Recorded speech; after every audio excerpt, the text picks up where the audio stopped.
తాత నమస్తే తాత. నమస్తే. నమస్తే. ఏమన్నా తాత, ఒక అమ్మాయిని రేప్ చేశారు. ఎవరు? మేడ్చల్లో. ఎవరు? ఎవరో కొంతమంది దుండగులు చంపేశారు. నువ్వా? నేను కదా, నేను తాతనా? కామెడీ పట్టుకో, మాట్లాడు నువ్వే. నాకు తెలియదు. నన్ను ఎప్పుడైనా చూసినలా ఇక్కడ కుర్చీ తాత అంటారు. మదం వస్తే నా కొడక ఏదైనా బాయిలో పడి చదువు, లేకపోతే ట్రైన్ కింద పడు, ఆడబడ్డా ఈడబడ్డా కేసు ఉండదు. లంచారా అంటే అమృతం, మా అంటే మమకారం. ఆడిపిల్లకి అర్థం తెలుసారా? నా కొడుకులారా మదాలొచ్చేయి ఆడుకుంటున్నారు బే.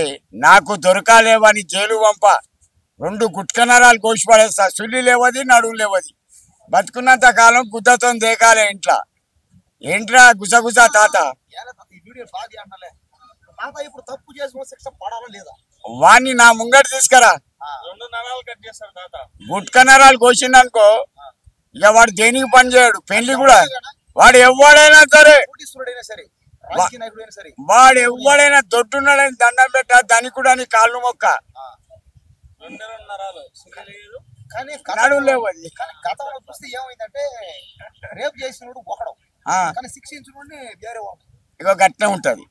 ఇగో నేను తప్పు చేసి నీ మీద వేయదు.